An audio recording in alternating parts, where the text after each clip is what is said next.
Hello everyone. कैसे हैं आप सभी? आई होप कि आप लोग अच्छे होंगे।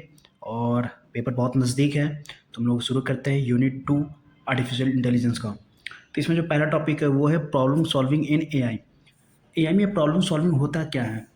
मतलब प्रॉब्लम सॉल्विंग मीन्स क्या क्या होता है कि जैसे कोई भी इनिशियल स्टेट से गोल स्टेट तक रीच करना यूजिंग सिस्टमेटिक स्टेप। मतलब एक सिस्टमेटिक स्टेप का यूज करके जो हमारा इनिशियल स्टेट है और फाइनल स्टेट मतलब जो गोल स्टेट है वहाँ तक पहुँचना, उसी को हम लोग प्रॉब्लम सॉल्व कहते हैं। अब कैसे पहुँचते हैं, क्या करते हैं, वो सब हम लोग आगे देखते हैं। Components of a problem. एक प्रॉब्लम का कौन कौन से कंपोनेंट है? पहला हमारा इनिशियल स्टेट, जहाँ से हम लोग शुरू करते हैं, जहाँ से मतलब प्रॉब्लम स्टार्ट होता है। फिर होता है गोल स्टेट। हमारा गोल स्टेट हुआ है कि हमको कहाँ तक जाना है। फिर आता है state space, set of possible states. State space का मतलब होता है कि कौन से ऐसी पॉसिबल स्टेट्स हमें लगे गोल स्टेट तक पहुँचने में, उनका एक सेट। फिर आता हमारा ऑपरेटर या action, rules for changing the state. मतलब कौन से रूल्स थे, क्या क्या एक्शन परफॉर्म किया गया जो हमारा स्टेट चेंज किया। जैसे इनिशियल से एक ए स्टेट पे गया, ए से बी गया, फिर बी से हम लोग फाइनल स्टेट पे गए, तो क्या क्या एक्शन लिए कि हमें ए से बी जाना पड़ा, ए से हम डी क्यों नहीं गए। इस टाइप के जो भी होते हैं एक्शन या ऑपरेटर, उनको कहते हैं। फिर आता है पाथ कॉस्ट, सॉल्यूशन तक पहुंचने में टोटल कॉस्टिंग कितनी लगी, वो सब चीज़ों को ये बताता है। एआई में प्रॉब्लम को यूजली सर्च प्रॉब्लम के फॉर्म में रिप्रेजेंट किया जाता है। एआई में जो प्रॉब्लम होता है उसको यूजली किसके फॉर्म में यूज किया जाता है? Search problem. मतलब सर्च के लिए यूज किया जाता है कि कोई चीज़ ढूंढ के जल्दी दें। तो उसके लिए हम लोग दो टेक्निक यूज करते हैं। पहला हमारा अनइन्फॉर्म्ड सर्च स्ट्रेटजी और दूसरा हमारा इन्फॉर्म सर्च स्ट्रेटजी। और ये दोनों ही बहुत इंपॉर्टेंट है और यूनिट 2 पूरा इन दोनों के ऊपर ही बेस है। मतलब ये पूरा इसी के अंदर कवर होता है, तो हम लोग उसको ध्यान से समझेंगे। पहला हमारा इसमें पहला हमारा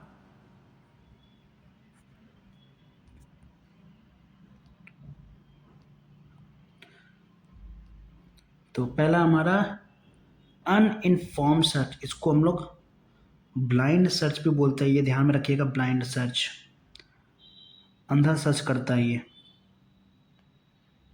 ब्लाइंड सर्च। अब जाते हैं, इन सर्च स्ट्रैटेजीज में ह्यूरिस्टिक नॉलेज नहीं होती। ह्यूरिस्टिक नॉलेज नहीं होती। ह्यूरिस्टिक का मतलब होता है कि एस्टिमेटेड नॉलेज या एस्टिमेटेड जो भी हम कोई अंदाजा लगाते हैं वो चीज़ इसके अंदर नहीं होती है। ये क्या करता है? ढूंढते जाता है। अगल बगल में भी होगा तो अंदाजा नहीं लगाएगा, भले ही अगल बगल में होगा लेकिन ढूंढेगा पूरा ये।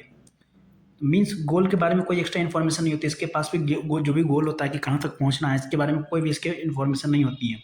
अब इसके भी दो टाइप होते हैं, एक हमारा ब्रेथ फर्स्ट सर्च और दूसरा हमारा होगा डेप्थ फर्स्ट सर्च। दूसरा हमारा पे डेप्थ फर्स्ट सर्च। तो हम लोग चलते हैं, पहले समझते हैं कि ब्रेथ फर्स्ट सर्च क्या है, कैसे काम करता है। तो ब्रेथ फर्स्ट सर्च, BFS, आपने डाटा स्ट्रक्चर में भी पढ़ा होगा कि कैसे काम करता है। ये क्या करता है? पहले रूट नोड, जैसे मान लो कि ये कोई एक रूट नोड है, उसको एक्सप्लोर करता है। देन इसके जितने भी चाइल्ड हैं, जैसे मान लो कि ये दो चाइल्ड है, तो ये ऐसे करता है। पहले रूट नोड को किया, फिर इसको किया, फिर इसको किया। मतलब ऐसे किया, फिर आया, फिर ऐसे, जितने भी इसके चाइल्ड है उसको किया। फिर इसके जो चाइल्ड होंगे उसके बाद पहले इन दोनों को करेगा सर्च, फिर इन दोनों को, ये ऐसे चलता है। तो BFS है क्या? BFS हमारा पहला पॉइंट हो जाएगा कि ये एक अनइन्फॉर्म सर्च स्ट्रैटेजी है, जो कि ट्री या ग्राफ को लेवल बाय लेवल एक्सप्लोर करता है। जैसे मान लीजिए कि एक लेवल 0 है, लेवल 1, लेवल 2, तो लेवल 1, लेवल 2, लेवल 3, ये ऐसे सर्च परफॉर्म करता है। सॉरी, वर्किंग में देख लिए कि रूट नोड को एक्सप्लोर करता है, देन उसके बाद चाइल्ड नोड को करता है, फिर जो भी नोड नेक्स्ट होता है उसके लेवल को करता है। और ये हमारा क्या करता है? क्यू का यूज़ करता है, फीफो, मतलब फर्स्ट इन फर्स्ट आउट। जो पहले आएगा वही पहले बाहर भी जाएगा। इसका एडवांटेज क्या है? शॉर्टेस्ट पाथ गारंटी करता है। मतलब ये शॉर्टेस्ट पाथ बताता है। जैसे मान लो कि अगर ऐसे है, हम लोग मान लो कि यहाँ पे हमको कोई एक एक्स ढूंढना है, अगर ये पहले पे ही मिल गया तो हमको आगे नहीं जाना पड़ेगा। तो ये इसका एक एडवांटेज है कि शॉर्टेस्ट पाथ मतलब गारंटी कर देता है। सिंपल इंप्लीमेंटेशन होता है, मतलब इजीली तरीके से ऐसे ऐसे जाते रहते हैं बस। लिमिटेशन क्या है? Memory usage is very high. जो भी मेमोरी का यूज़ करता है बहुत ही हाई, मतलब हाई मेमोरी यूज़ करता है ये।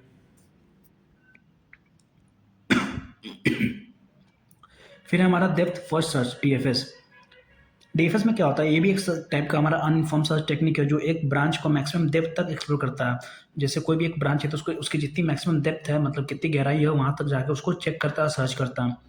वर्किंग क्या है? जैसे एक चाइल्ड नोड को पहले तो जैसे यहाँ पे आए, जैसे मान लो कि ये चाइल्ड है, ये चाइल्ड आया, अब इसके भी चाइल्ड है, और इसके भी कोई मान लो कि एक चाइल्ड और एक चाइल्ड है, तो ये पहले इस चाइल्ड को जैसे सिलेक्ट किया तो फिर यहाँ आएगा, यहाँ चेक करेगा, फिर यहाँ चेक करेगा, फिर ये बैक ट्रैक करके यहाँ जाएगा। अगर इधर कोई होगा तो फिर ये इधर चेक करेगा, जब इधर नहीं मिलेगा तो यहाँ जाके बैक ट्रैक करके रूट नोड पे आएगा। रूट नोड पे भी मान लो कैसे ऐसे हैं, तो पहले ये इधर जाएगा, पहले एक साइड जाएगा, जब कुछ नहीं बचेगा बैक ट्रैक करके फिर इधर चेक करेगा, फिर वापस आ जाएगा अगर नहीं मिला तो। और ये स्टैक का यूज़ करता है। तो हम लोग देख सकते हैं चाइल्ड नोड को सिलेक्ट किया, उसके डेप्थ तक सर्च किया जैसे अभी बताया, ना मिले तो बैक ट्रैक करता है, फिर वापस जाता है और सेम प्रोसेस को मतलब ये सारी प्रोसेस रिपीट होती रहती है जब तक मिल नहीं जाता। ये स्टैक का यूज़ करता है, जो कि लास्ट इन, जो लास्ट में आया वो पहले निकलेगा। एडवांटेज क्या है, मेमोरी एफिशिएंट तरीके से यूज़ होती है, सिंपल लॉजिक होता है इसके अंदर। और लिमिटेशन में क्या है, इन्फानाइट लूप ऑफ का रिस्क होता है, जो भी इन्फानाइट लूप होता है उसका रिस्क होता है। मान लो कि एक ट्री है, ऐसे बहुत गहराई है, मतलब डेप्थ बहुत ज़्यादा है, और मान लो कि जो हमारा ये जो एलिमेंट सर्च कर रहे हैं तो यहीं पे है, तो ये क्या करता है पहले इधर चेक करेगा, चेक करने के बाद मान लो कि बहुत ज़्यादा टाइम लग गया, लेकिन अगर इधर चेक कर लिया जाए, अगर DFS से देखते तो ये पहली दूसरी बार में ही मिल जाता हमें, लेकिन अगर DFS में देखते हैं तो समझ लो लूप में फंसता चला जाएगा, सबसे बैक ट्रैक करके वापस आएगा, बैक ट्रैक करके करके करके यहाँ आएगा, देन इसके बाद यहाँ आएगा। लिमिटेशंस जैसे shortest path is not guarantee, इसमें जो शॉर्टेस्ट पाथ होता है वो गारंटेड नहीं होता है। अब यहाँ पे देख सकते हैं कि हमारा ये रूट नोड है, ये बी इसका ए का चाइल्ड है, फिर सी हमारा लीफ नोड है और डी लीफ नोड है। पहले यहाँ पे आया चेक किया, फिर यहाँ पे आया चेक किया, यहाँ पे आया चेक किया नहीं मिला बैक ट्रैक किया, यहाँ पे आया नहीं मिला बैक ट्रैक किया, यहाँ आया फिर यहाँ चेक किया, फिर यहाँ चेक किया नहीं मिला बैक ट्रैक किया, यहाँ गया फिर यहाँ चेक किया, फिर बैक ट्रैक किया, अगर नहीं मिला तो वापस चला आता।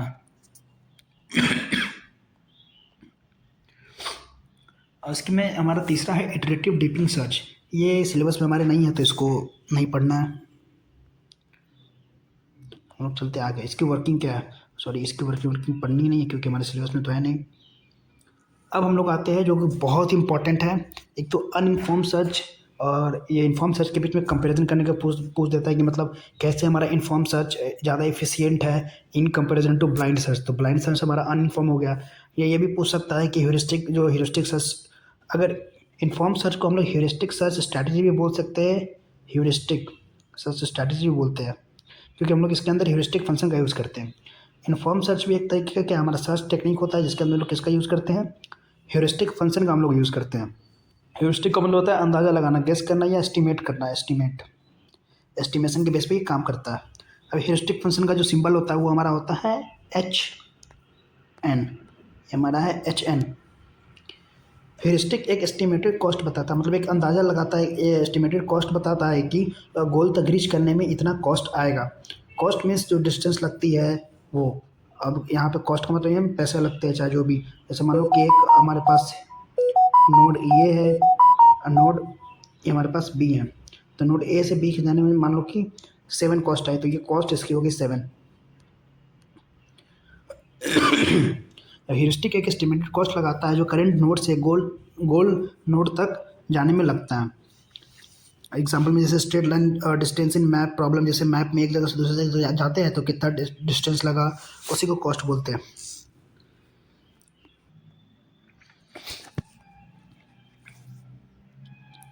वो जो हमारा सबसे इंपॉर्टेंट क्वेश्चन है कि कैसे ह्यूरिस्टिक इंप्रूव्स करता है एफिशिएंसी को किसी भी सर्च एल्गोरिथम का।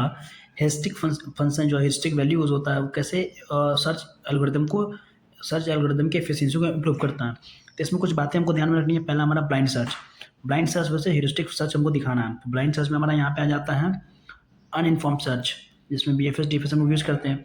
ये क्या करता है, बिना सोचे समझे सर्च करता है, बहुत ज़्यादा नोड एक्सप्लोर करने पड़ते हैं जिसकी वजह से क्या होता है, बहुत टाइम कंज्यूमिंग होता है बहुत ज़्यादा। अब उसके बाद हम लोग बात करेंगे इन्फॉर्म सर्च की, जिसके अंदर हम लोग ह्यूरिस्टिक सर्च का या ह्यूरिस्टिक फंक्शन का यूज़ करते हैं। ये सिर्फ यूजफुल नोड्स, मतलब एक ह्यूरिस्टिक वैल्यू हम लोग HN कैलकुलेट करते हैं और इसके आसपास वाली जो नोड होती है सिर्फ हम उसी को एक्सप्लोर करते हैं, बाकी उसको क्या करते हैं हम लोग छांट देते हैं, जिसको हम लोग सर्च नहीं करते, मतलब उधर जाते भी नहीं हैं। ये क्या करता है, save time and memory both, मतलब टाइम और मेमोरी दोनों को बचाता है। इसीलिए पहले पॉइंट में पता चल जाएगा कि हमारा क्या है, एफिशिएंट है, सर्च एल्गोरिथम में अच्छे तरीके से यूज़ हो सकता है। ये तो था पहला पॉइंट। अब दूसरा पॉइंट में बात करते हैं। दूसरा पॉइंट है हमारा सर्च स्पेस रिड्यूस करता है। ह्यूरिस्टिक इरेलेवेंट पाथ, मतलब जैसे इरेलेवेंट पाथ हम लोग एक ह्यूरिस्टिक वैल्यू कैलकुलेट करते हैं और जो भी इरेलेवेंट पार्ट होता है, जैसे मान लो कि ह्यूरिस्टिक वैल्यू हमारा इधर बता रहा है तो हमें इधर जाने की जरूरत नहीं, चाहे इधर जितने भी इन्फिनिट नंबर ऑफ नोड्स हो हम इधर सर्च ही नहीं करेंगे, हम सिर्फ इधर सर्च करेंगे। तो यहाँ पे यही चीज़ कह रहा है कि इरेलेवेंट पाथ को इग्नोर करता है, गोल से दूर जाने वाले नोड्स को प्रायोरिटी नहीं देता। जो भी नोड्स ऐसे हैं जो गोल से दूर जा रही होती है उनको प्रायोरिटी नहीं देता, उनको एक्सप्लोर नहीं किया जा सकता है। लेस नोड फास्ट एजुकेशन, जाहिर सी बात है कम नोड होगा तो हमें जल्दी कर पाएंगे, जल्दी सर्च कर पाएंगे, हमें आउटपुट भी जल्दी मिलेगा। फिर हम लोग आते हैं कि बेस्ट नोड सिलेक्शन, ये तीसरा पॉइंट है। पहला क्या था, हम लोगों ने बताया था ब्लाइंड सर्च जो कि हमारा अनइन्फॉर्म सर्च था, और इन्फॉर्म सर्च के बीच में कंपैरिजन। फिर हमने बताया कि स्पेस के बारे में, सर्च स्पेस रिड्यूस करता है, मतलब it reduces the search space, मतलब बहुत कम टाइम लेता है क्योंकि कम नोड को एक्सप्लोर करना पड़ता है। फिर हमारे पास यहाँ पे तीसरा best node selection, heuristic gives a value HN देता है टू एवरी नोड, मतलब हर नोड के हम लोग HN कैलकुलेट करते हैं। एल्गोरिदम चूजेज मिनिमम HN, जो भी मिनिमम HN होता है या मिनिमम FN होता है, हमारा जो भी फंक्शन मिनिमम होता है या जो मिनिमम ह्यूरिस्टिक फंक्शन होता है, क्या करता है एल्गोरिदम उसको चुनता है और उन्हीं को सिर्फ एक्सप्लोर करता है। Chances get load to move in wrong direction, मतलब बहुत ही कम चांसेस होता है कि जो भी रॉन्ग डायरेक्शन उसमें जाए। उसके बाद यहाँ पे लिख चुका है, मैंने लिखा है कि इन सभी रीजन से ह्यूरिस्टिक सर्च एल्गोरिदम की एफिशिएंसी इंप्रूव करता है किसी भी सर्च एल्गोरिदम की। तो ये 3 पॉइंट लिखने हैं, अच्छे से एक्सप्लेन कर देना है, बस यही। फिर नेक्स्ट टॉपिक हमारा नीड ऑफ इन्फॉर्म सर्च, मतलब इन्फॉर्म सर्च की नीड क्यों है। देखो इस पूरे चैप्टर जो ये हमारा पूरा जो यूनिट है इसके अंदर घुमा फिरा कि हेरिस्टिक फंक्शन ही लिखना है, कैसे इन्फॉर्मेशन आप देखेंगे जब पढ़ रहे हो तो एक ही बात को बार बार घुमाया गया है, बस 2-3 पॉइंट याद कर लीजिए, उसी को सब रिपीट करते रहिएगा। इसमें कि अनइन्फॉर्म सर्च, जैसे कि अनइन्फॉर्म सर्च मतलब बिहेवियर डिवाइस क्या होता है, ब्लाइंड होता है, पहले भी पढ़े, उससे भी पहले पढ़े, ये तीसरी बार हम पढ़ रहे हैं कि ब्लाइंड होता है, मतलब अंदाजा पे सर्च करता है।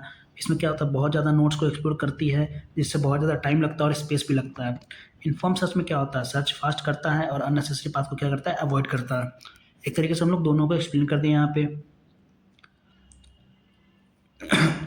और 7 नंबर में आता है तो इसको अच्छे से डिफाइन कर दीजिएगा। इन्फॉर्म सर्च के अंदर BFS DFS, फिर इन्फॉर्म सर्च के अंदर ह्यूरिस्टिक फंक्शन, ये सब का भी जिक्र होना चाहिए। इन्फॉर्म सर्च के भी 2 टाइप्स होते हैं, हम लोग आगे पढ़ेंगे, वो लास्ट में लिखा गया है।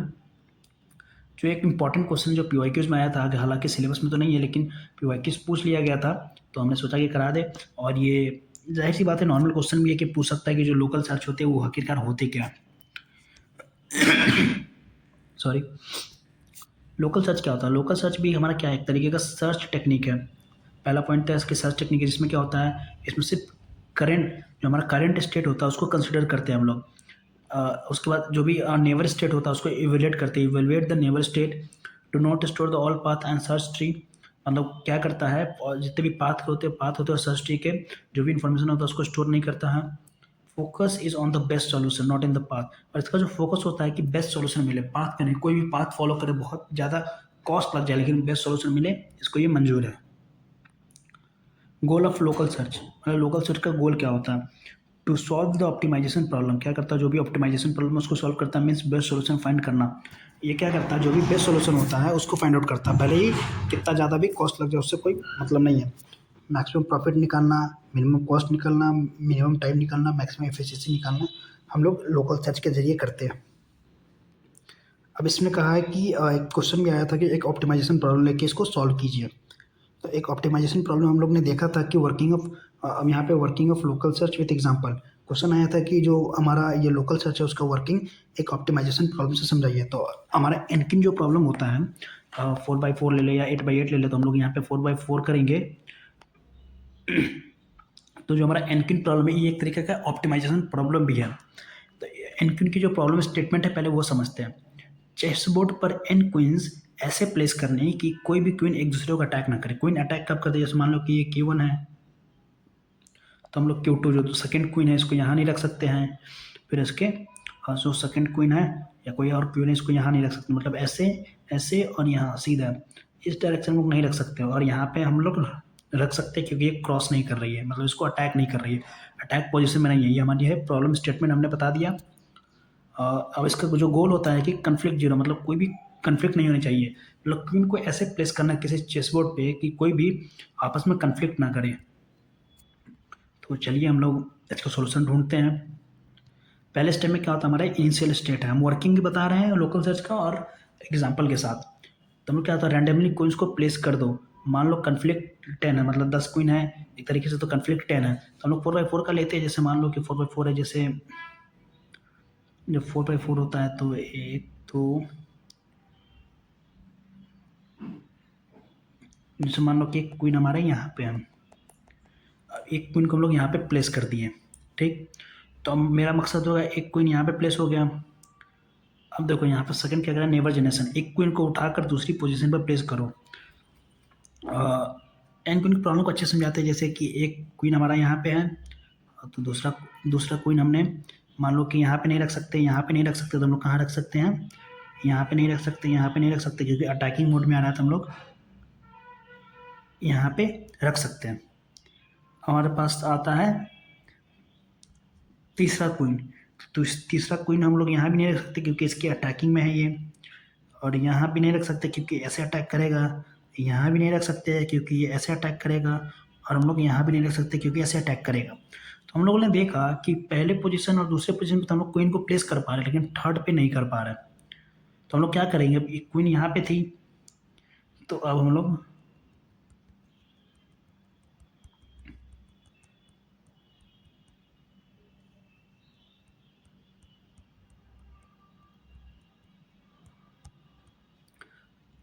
क्वीन को क्या किए, यहाँ पे क्वीन को यहाँ पे रख दिए, यहाँ पे हमारा Q1 है।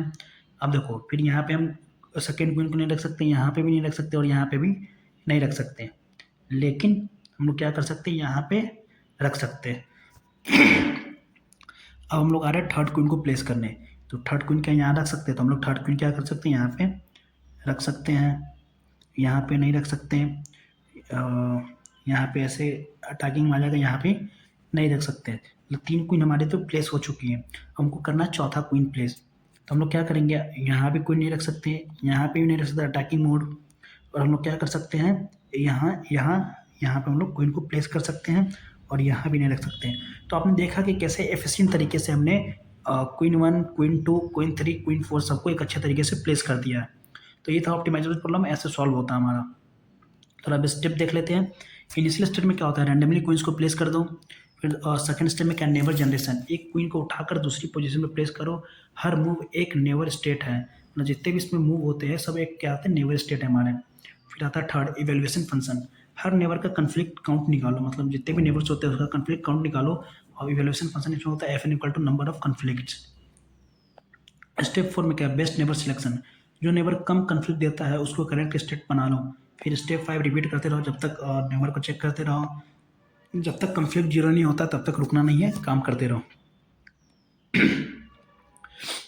अब हम लोग आते हैं बहुत इंपॉर्टेंट चीज पे, types of inform search strategies. इसमें जो पहला हमारा है ग्रेडी बेस्ड फर्स्ट सर्च। एक चीज़ बताएंगे कि 2 नंबर के क्वेश्चन में बहुत बार पूछी जाती है इवेल्युएशन फंक्शन ऑफ ये ग्रेडी based search and evaluation function of, और इसका जो सेकंड टाइप है ए स्टार सर्च। जो ए स्टार सर्च है इसका इवेल्युएशन फंक्शन पूछा जाता है, तो ये बहुत ही इंपॉर्टेंट है हमारा, इसको याद रखना है। तो हम लोग बात करते हैं ग्रेडी based first search. ग्रेडी based first search always select those node which have lowest heuristic function. मतलब ग्रेडी बेस्ड सर्च क्या करता है, सिर्फ उसी नोड को सिलेक्ट करता है जिसके पास हेरिस्टिक वैल्यू जो होती है सबसे लोवेस्ट होती है, उसी को सिलेक्ट करता है। तो इसमें जो इवेल्युएशन फंक्शन होता है वो डायरेक्टली हमारा हो जाता है FN equal to HN। HN हमारा यहाँ पे क्या है, हेरिस्टिक वैल्यू। तो यहाँ पे FN जो होता है हमारा फंक्शन जो होता है वो हेरिस्टिक वैल्यू के बराबर होता है। तो इवेल्युएशन फंक्शन यही हो गया इसका, FN इक्वल टू HN। अब हम लोग इसकी वर्किंग की बात करते हैं। सर्च कहाँ से स्टार्ट होता है, रूट नोड से स्टार्ट होता है। हर एक नोड का हम लोग क्या करते हैं, हेरिस्टिक वैल्यू कैलकुलेट करते हैं। जो भी नोड का मिनिमम जो भी नोड का मिनिमम हमारा हेरिस्टिक वैल्यू होगा उसको क्या करेंगे, एक्सपैंड करेंगे, मतलब उसको सर्च करना शुरू करेंगे डेप्थ में। जब हमारा गोल मिल जाएगा तो हम लोग क्या करेंगे, सर्च को स्टॉप कर देंगे। एडवांटेज क्या है, फास्ट सर्च करता है, कम नोड को एक्सप्लोर करना पड़ता है। लिमिटेशन क्या है, अगर रॉन्ग हेरिस्टिक वैल्यू कैलकुलेट हो गई तो हम लोग रॉन्ग पाथ पे चले जाएंगे और हमको सॉल्यूशन कभी मिलेगा ही नहीं। और इसमें क्या होता है कि शॉर्टेस्ट पाथ कभी भी गारंटेड नहीं होता। अब हम लोग आते हैं ए स्टार सर्च, और ये बहुत इंपॉर्टेंट भी है, अलग से भी पूछा जाता है ए स्टार सर्च। तो ए स्टार सर्च क्या है, हमारा एक पावरफुल इन्फॉर्म सर्च एल्गोरिदम है। ये सबसे ज़्यादा पावरफुल इन्फॉर्म सर्च एल्गोरिदम है हमारा। ये क्या करता है, ये जो एक्चुअल कॉस्ट होता है, मतलब जितनी कॉस्ट लगेगी गोल तक रीच करने में, प्लस में एस्टिमेटेड मतलब हेरिस्टिक फंक्शन, दोनों को कॉम्बिनेशन का यूज़ करती है, मतलब प्लस। आप लोग यहाँ पे देख सकते हैं लिखा हुआ है actual cost plus heuristic cost, दोनों का यूज़ करते हैं, इसीलिए इसको पावरफुल इन्फॉर्म सर्च बोला गया। इसकी जो इवोल्यूशन फंक्शन होती है वो होती है FN equal to GN plus H N तो हमारा हो गया ह्यूरिस्टिक कॉस्ट और जी एन हमारा हो जाता है एक्चुअल कॉस्ट। तो ये दोनों का सम ही उसका इवैल्यूएशन फंक्शन होता है। और आप लोग यहाँ पे देख सकते हैं मैंने लिखा भी है कि जी एन हमारा क्या है एक्चुअल कॉस्ट हो गया और एच एन क्या है एस्टिमेटेड कॉस्ट, जिसको ह्यूरिस्टिक वैल्यू भी बोलते हैं। अब इसकी वर्किंग को समझते हैं। Search start from initial node, initial node से हमारा सर्च स्टार्ट हुआ, हमारा फंक्शन कैलकुलेट होता है। कैसे कैलकुलेट होता है पता ही, actual cost plus heuristic cost, lowest f n जो भी हमारा लोवेस्ट फंक्शन जैसे एक्चुअल कॉस्ट और प्लस जो ह्यूरिस्टिक फंक्शन दोनों को मिला के उसका जो सबसे लोवेस्ट आया जिस भी नोड का, हम लोग क्या करेंगे उसको एक्सपैंड करेंगे और उसको सर्च करना शुरू करेंगे। प्रोसेस को रिपीट किया जाएगा जब तक हमें सॉल्यूशन नहीं मिल जाता। एडवांटेजेस क्या है? बेस्ट सॉल्यूशन प्रोवाइड करता है, इंटेलिजेंट एंड एफिशिएंट सर्च करवाता है हमारा। लिमिटेशन क्या है? अब इसमें मेमोरी यूजेज हाई होता है, जाहिर सी बात हम लोग actual cost plus estimated cost use कर रहे हैं तो इसको स्टोर करने के लिए ज़्यादा मेमोरी चाहिए। ह्यूरिस्टिक डिज़ाइन इंपॉर्टेंट होता है, इसमें जो भी ह्यूरिस्टिक कैलकुलेशन होता है वो बहुत ज़्यादा इंपॉर्टेंट होता है, क्योंकि थोड़ी सी भी जो मिस्टेक होती है वो हमें रॉन्ग पाथ पे ले जा सकती है, टाइम कंज्यूम हो सकता है और हमें जो भी गोल हमें मिले भी ना। अब हम लोग बात करेंगे एडमिसिबल ह्यूरिस्टिक। एडमिसिबल ह्यूरिस्टिक होती क्या है? ऐसी ह्यूरिस्टिक जो एक्चुअल कॉस्ट से कभी ज़्यादा एस्टिमेट नहीं करती। मतलब जैसे मान लो कि एक्चुअल कॉस्ट हमारा अगर 10 है और इससे अगर छोटा है 10 से छोटा हमारा ये एच एन, तो हम लोग उसको क्या बोलेंगे? Admissible heuristic. तो एक कंडीशन लग जाती है कि जो भी हमारा ह्यूरिस्टिक होता है वो एक्चुअल कॉस्ट मतलब जो भी हमारा जी एन होता है, जो भी हमारा जी एन जो हमारा एक्चुअल कॉस्ट है से कभी भी ज़्यादा नहीं, मतलब एस्टिमेट ज़्यादा नहीं होनी चाहिए, मतलब इससे छोटी या इसके बराबर हमें चल सकती है।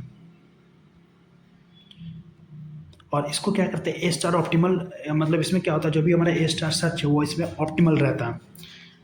अब इन्फॉर्म सर्च के एडवांटेज क्या है वो बात करेंगे हम लोग। पहला कि इन्फॉर्म सर्च यूज़ करता है ह्यूरिस्टिक इन्फॉर्मेशन का to guide the search toward the goal, मतलब जो भी गोल है उसको टुवर्ड सर्च करने के लिए गाइड करता है हमारा ह्यूरिस्टिक इन्फॉर्मेशन जो हमारा इन्फॉर्म सर्च यूज़ करता है। ये जो सर्च स्पेस होता है उसको रिड्यूस कर देता है। कैसे? By avoiding the unnecessary path. हम लोग ह्यूरिस्टिक वैल्यू कैलकुलेट करते हैं, जो भी मिनिमम ह्यूरिस्टिक वैल्यू होता है उसको नोड का, उस नोड को एक्सपेंड करते हैं, वहीं पे सर्च करते हैं, बाकी मैक्सिमम वाले को हम लोग जाते भी नहीं हैं। और ये क्या करता है और सर्च करता है फास्टर दैन अनइन्फॉर्म सर्च, जो भी हमारा ब्लाइंड सर्च है उससे ज़्यादा फास्ट सर्च करता है। प्रोसेस होता है गोल डायरेक्टेड, मतलब गोल के बेसिस पे होता है, भले कॉस्ट ज़्यादा लगे, जो मिनिमम पाथ होता है मिले ना मिले लेकिन गोल जरूर मिलता है कम टाइम में। टाइम इफिशिएंसी को भी इम्प्रूव करता है, लार्ज और कॉम्प्लेक्स प्रॉब्लम के लिए बहुत ज़्यादा अच्छे से काम करता है। फिर हमारा limitation of inform search. Limitation में देखो एक ही चीज़ है कि ह्यूरिस्टिक वैल्यू अगर गलत कैलकुलेट हो गई, क्या depends on heuristic function, heavily depend करता है ह्यूरिस्टिक पे। पुअर और inaccurate heuristic can give wrong distance solution. अगर हमने ह्यूरिस्टिक फंक्शन ही गलत कैलकुलेट कर लिया तो हमें गलत गलत नोट को एक्सपेंड कर देंगे और हमें गलत सॉल्यूशन भी मिल जाएगा। Designing a good heuristic is difficult, मतलब गुड ह्यूरिस्टिक को डिजाइन करना भी बहुत ज़्यादा कॉम्प्लेक्स और डिफिकल्ट है। Some informed algorithm requires high memory uses, ज़्यादा मेमोरी यूजेस का यूज़ होता है, जैसे हम लोग ए स्टार में यूज़ कर रहे थे। Heuristic values are estimated not exact, जो भी हेरिस्टिक वैल्यू होता है वो एस्टिमेटेड होता है, एक अंदाजा होता है ना कि एग्जैक्ट होता है। Performance can decrease if the heuristic over estimate the cost, मतलब अगर हेरिस्टिक अगर जो भी हमारा मतलब जो भी एस्टिमेट अगर उसको ओवर कर देता है जो भी उसका कॉस्ट है तो इससे क्या होगा, परफॉर्मेंस हमारा डिक्रीज हो जाएगा। अब बात करते हैं एप्लीकेशन ऑफ इन्फॉर्म सर्च कहाँ का यूज़ होता है। नेविगेशन सिस्टम जैसे कि मैप्स और जीपीएस में यूज़ होता है। गेम प्लेइंग एआई में यूज़ होता है। यूज इन रोबोट पाथ प्लानिंग, जो भी रोबोट का पाथ प्लानिंग और नेविगेशन होता है कि कहाँ कैसे उसको जाना है कैसे चलना है उसमें यूज़ होता है। और help in solving puzzle problem like the 8 puzzle, जो भी 8 पजल गेम होता है उसमें प्रॉब्लम को सॉल्व करने के लिए यूज़ होता है। Applied in scheduling and planning problems, मतलब जो भी शेड्यूलिंग एंड प्लानिंग प्रॉब्लम्स होती है उसके अंदर अप्लाई किया जाता है। Use in optimization problem to sorry जो भी ऑप्टिमाइजेशन प्रॉब्लम होता है उसके अंदर बेस्ट सोल्यूशन फाइंड करने के लिए यूज़ होता है। जैसे कि हम लोग ने एनक्विन की बात की, रियल वर्ल्ड में बहुत ज़्यादा यूज़फुल है, डिसीजन मेकिंग सिस्टम में भी इसका यूज़ किया जाता है। तो यहाँ पे हमारा होता है यूनिट 2 हमारा होता है कंप्लीट। जिन किसी को भी नोट्स चाहिए वो क्या करेंगे, सिंपली आएंगे हमारे वेबसाइट पे, वेबसाइट का नाम है AKTU-Rankers.in। तो AKTU-Rankers आप सर्च करेंगे तो टॉप पे आ जाएगा, इस पे जाना है आपको। आई थिंक कुछ प्रॉब्लम है। तो आपको यहाँ पे क्या करेंगे, बाई प्रीमियम वाला सेक्शन दिखेगा, प्रीमियम नोट्स या बाई प्रीमियम नोट्स पे जाना आपको। नेट का इशू है, सॉरी। तो आप लोग क्या करेंगे, यहाँ से पूरे सब्जेक्ट का, जैसे आर्टिफिशियल इंटेलिजेंस का यूनिट 1 2 जो भी सिलेक्ट करके कर सकते हैं, या पाँचों यूनिट का नोट चाहिए तो इस पर हम लोग क्या करेंगे, बाई फुल सब्जेक्ट पे क्लिक करेंगे, खरीद सकते हैं। खरीदने के लिए क्या करना है आपको, सिंपली नीचे आप एक UPI ID दिया हुआ है, आपको इसको कॉपी करना है, और कॉपी करने के बाद जाके पेमेंट करना है। स्क्रीनशॉट लेके क्या करना है, यहाँ वापस आना है, और इस पर क्या करना है, स्क्रीनशॉट को इस वाला टेलीग्राम चैनल पे अपलोड कर देना है, और मेंशन कर देना है कि किस सब्जेक्ट का और कौन कौन से यूनिट का चाहिए। पेमेंट स्क्रीनशॉट अपलोड करना है। पेमेंट स्क्रीनशॉट अपलोड करते ही 10 से 15 मिनट के अंदर आपको सारी नोट्स प्रोवाइड हो जाएगी।